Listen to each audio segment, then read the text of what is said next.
মানে নাই আছে না নাই? তাইলে নারীরা কি ছলনাময়ী, ঠিক কিনা? কাউকে খারাপ বলছি না, কিন্তু যেটা রিয়ালিটি সেটা বলার দরকার আছে না নাই? এই জন্য সব দিক বাদ দিয়ে তোমরা বিয়ে করে না, বিয়ের পরে ভালোবাসা যিনি দিবেন তিনি কে? আল্লাহ। সেজন্য বিশ্বনবী বলছেন বিয়ের পরে স্ত্রীর হাত ধরবা সওয়াব আছে না নাই? সাহাবী বললেন ইয়া রাসূলুল্লাহ, স্ত্রীর হাত ধরলে সওয়াব হয় কেন? বিশ্বনবী বললেন গার্লফ্রেন্ডের হাত ধরলে যেমন গুনাহ হয়ে যায়, স্ত্রীর হাত ধরলে তেমন সওয়াব হয়ে যায়। সুবহানাল্লাহ। আবার স্ত্রীর সাথে হাসি দিয়ে কথা বললে সওয়াব আছে না নাই? আছে। এই জন্য মহিলা প্যান্ডেলের মা বোনদেরকে বলতে চাই, বিয়ের পরে আর নারীরা সাজুগুজু করতে চায় না। আপনার স্ত্রীকে সবচেয়ে দামি পোশাক, সুন্দর পোশাক যেটা যদি কিনে দেন সওয়াব দিয়ে দিবে কি? আল্লাহ। রাস্তাঘাটে কোন মেয়ের দিকে না তাকায় সুন্দর সুন্দর পোশাক তাকে পরান। আমার গ্রাম বাংলার সাধারণ মেয়েরা শহরের ওইসব মেয়েদের থেকে অনেক বেশি সুন্দরী, ঠিক কিনা? এরা সব মেকআপ সুন্দরী, টিকটক সুন্দরী, ঠিক কিনা? আমার গ্রাম বাংলার মেয়েদেরকে যদি এমন ভাবে মেকআপ করানো হয় তাদের সবগুলা পিছিয়ে যাবে, ঠিক কিনা? তাহলে আপনার স্ত্রীকে আপনি শহরের একটা সুন্দর স্মার্ট সে জিন্সের প্যান্ট পরে তার দিকে আপনি তাকায়, আহা কত সুন্দর, আছে না নাই? এক নজরে তাকায় আছে যেমন জান্নাতের হুর দেখছে, আছে না নাই? আপনি ওই পোশাকটা আপনার স্ত্রীকে কিনে দেন, ওই যে শুধু দুই আসলে স্ত্রীকে কাপড় কিনে দেয় আর কিনে দেয় না, এমন কাপড় পরা স্বামী আছে না নাই? ওয়াজ কি বিরুদ্ধে যাইতেছে? না না, তারে কিনে দেন, সে আপনার জন্য সাজুগুজু করবে। আপনি সারাদিন খেতে কামারে কাজ করলেন, লবণের খেতে কাজ করলেন, রাতের বেলা যখন বাসায় ফিরবেন ওই যে প্রথম রাত্রিতে যেমন সুন্দর করে সে সেজেছিল, দেখার পরে ওয়াও কত সুন্দর তুমি, ঠিক না? ঠিক।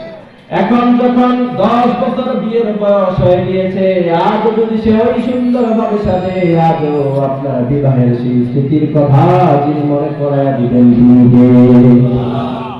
এই জন্য মা বোনদেরকে বলতে চাই, যখন আপনার স্বামী ঘরে আসবে সুন্দর করে চুড়ি পরবেন, সুন্দর করে সাজবেন, পায়ে নুপুর দিবেন, চোখের মধ্যে কাজল দিবেন। কল্পনা চলে যেতেছে? যুবকরা যারা আমি ভাই কল্পনায় চলে যেতেছ, তোমাদেরকে সেই সুদিন আল্লাহ তাআলা খুব দ্রুত দান করুন, বলেন আমিন। আর জোরে আমিন। এরপরে সুন্দর করে যখন সাজবে, আপনি তার একটা গোলাপ ফুল কিনে দেন, বিয়ের 10 বছর পরেও যদি গোলাপ ফুল কিনে দেন, এরপরে সকালবেলা দেখবেন ওই যে বিয়ের প্রথম দিন যেমন আচরণ সে করেছে আজও সেই ঠিক একই আচরণ করবে, ঠিক কিনা? এই জন্য স্ত্রীর পিছনে খরচ করলে সাহাবারা মাসউদ বলছেন, আনাবি মাসউদ রাদিয়াল্লাহু তাআলা আনহু قال قال رسول الله صلى الله عليه وسلم اذا انفق المسلم على اهله, কেউ যদি তার স্ত্রীর জন্য 1 পয়সা খরচ করে, কানাত লাহু সাদাকা, সেটা মসজিদে দান করলে, মাহফিলে দান করলে যে সওয়াব হয়, রব্বুল আলামিন তো ওই স্বামীর কপালে সেই সওয়াব দিয়ে দিবে। এই জন্য স্ত্রীর ফুচকা খেতে মনে চেয়েছে, তারা কিনে দেন, সওয়াব দিবে কে? আল্লাহ। আরো জোরে বলেন কে? আল্লাহ। এই জন্য অনেক সময় আমাদের সাধারণ দাম্পত্য জীবনে বিয়ের বয়স 15 হওয়ার পরে, 20 হওয়ার পরে আর খবর নেয় না, এমন আছে না নাই?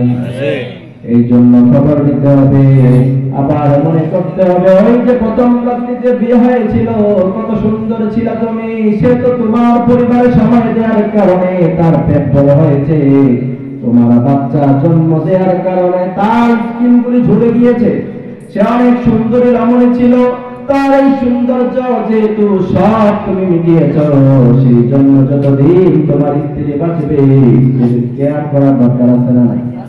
সালাম দেওয়ার দরকার আছে না নাই? স্ত্রীকে সালাম দেন, সালাম দেন, দেন, কে দেয় সালাম? স্ত্রীকে সালাম দেয় না, বলে যে আমি স্বামী মানুষ, আমারে তুমি সালাম দিবে, আমি কিসের তোমাকে সালাম দিব, ঠিক না? কিন্তু আম্মা জান আয়েশা বললেন, বিশ্বনবীকে জীবনে কোনোদিন আমি আগে সালাম দিতে পারি নাই। বিশ্বনবীকে আমি মনে মনে একদিন ভাবলাম যে আজকে বিশ্বনবী আমার ঘরে আসলে সবার আগে আমি সালাম দিব, দরজার কুটিরে দাঁড়িয়ে থাকলাম, দূর থেকে দেখলাম যে বিশ্বনবী আসতেছেন। মনে মনে ভাবলাম কাছে আসলে সালাম দিব, বিশ্বনবী আর দেরি করে নাই, দূর থেকে তাকায়া বললেন আয়েশা আসসালামু আলাইকুম। তাহলে আজকে থেকে সালাম দেওয়া যাবে? বিশ্বনবীকে প্রশ্ন করা হয়েছে কাকে সবচেয়ে বেশি ভালোবাসেন, এই প্রশ্ন আমাদের আছে না নাই? মারে বেশি ভালোবাসো নাকি স্ত্রীকে বেশি ভালোবাসো? কিনা?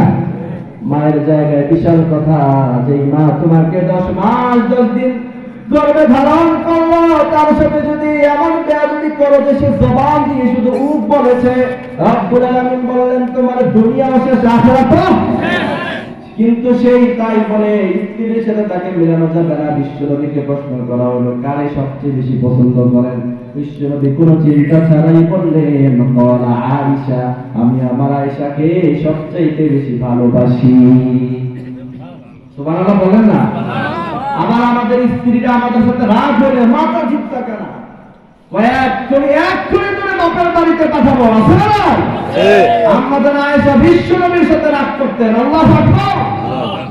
বিশ্বনবীর মতো মহান ব্যক্তি পৃথিবীতে আর কেউ আছে? তিনার সাথে আমাদের আয়েশা রাগ করে কথা পর্যন্ত বলতেন না। আল্লাহু আকবার। বিশ্বনবী বললেন আয়েশা তুমি যখন রাগ হও তখন আমি বুঝি। আয়েশা বলছেন কিভাবে বুঝেন?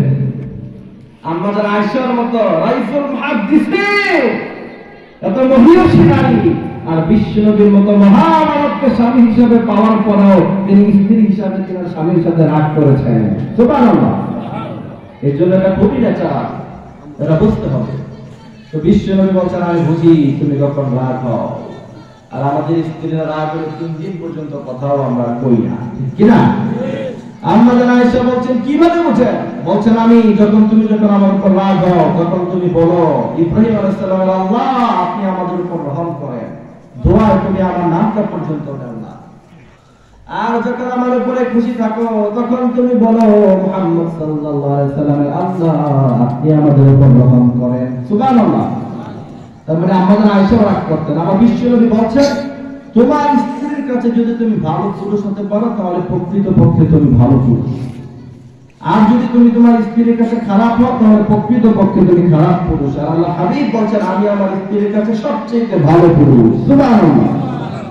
এজন্য চতুর্থ নম্বর গুণ হলো লজ্জা স্থান হেফাজত করতে হবে। ইল্লা আলা আজওয়াজিহিম, স্ত্রীর সাথে ভালো সম্পর্ক রাখতে হবে। পঞ্চম নম্বর হচ্ছে ওয়াল্লাযীনা হুম বিআমানাতিহিম ওয়া আহাদিহিম রাউন, আমানতের রক্ষা করতে হবে। 6 নম্বর ওয়াদা রক্ষা করতে হবে। সপ্তম নাম্বার হচ্ছে 5 ওয়াক্ত সালাত, ফজর থেকে এশা 5 ওয়াক্ত সালাত আদায় করার প্রয়োজন আছে না নাই? বিরক্ত হয়ে গেছেন? না, এক্ষুনি ছেড়ে দিচ্ছি, একটু আলোচনা 5 মিনিট করতে পারবেন? কষ্ট পাইতেছেন? আল্লাহর হাবিব বলছেন কেউ যদি ফজরের নামাজ জামাতের সাথে আদায় করে আবার জোহরের নামাজ জামাতের সাথে আদায় করে, মাঝখানে যত সগীরা গুনাহ করে জোহরের নামাজের জন্য যখন সে হাত ওঠাতে যায় মাঝখানে সব সগীরা গুনাহগুলি যিনি মাফ করে দেয় তিনি কে? আল্লাহ। আবার যখন জোহর থেকে আসর, আসর থেকে মাগরিব ঘুমাইয়া কাজা করেছে ফজর, যখনই জোহর হেলায় খেলায় কেটেছে আসর, মাগরিবের এই শুনিয়া যার এখনো জামাতে হওয়ার স্বামীর এখনো সাথে আছে স্থান, বাজিছে তামামা বাদরে মামা হাসির করি মুসলমান, দাওয়াত এসেছে নয়া জামানার ভাঙা কিল্লা উড়ে নিশা। ঠিক কিনা? আমরা এমন দেশ চাই যে দেশের পার্লামেন্ট থেকে নামাজের কথা বলা হবে, ঠিক কিনা? আমরা এমন দেশ চাই যে দেশের পার্লামেন্ট থেকে কোরআন থেকে তেলাওয়াত করা হবে। আমরা এমন দেশ গঠন করতে চাই না যারা পার্লামেন্টে বসে বসে তার প্রধানমন্ত্রীকে খুশি করার জন্য মমতাজের মতো গান ধরবে, ঠিক কিনা? এগুলি আমার কাছে চলে কি চলে না? চলে। এইসব সব সরকার বন্ধ করে দিতে হবে। রাজি আছেন? রাজি আছেন? আছে। আল্লাহ তাআলা আমাদের সব যুবক ভাইদেরকে কবুল মঞ্জুর করে বলেন আমিন। আজকে তাফসীরুল কোরআন মাহফিল চমৎকার তাফসীর ছিল। কক্সবাজারে আগের থেকেই আমার একটা কথা আছে যে কক্সবাজারে কখনোই মাহফিল অসুন্দর হয় না, সবসময় সুন্দর হয়। এদের সিস্টেম খুব সুন্দর থাকে, শ্রোতারা অ্যাক্টিভ থাকে, তাফসীর বুঝে। তার কারণ হচ্ছে আজ থেকে বহু বছর পূর্বে এই কক্সবাজার, চট্টগ্রাম, খাগড়াছড়ি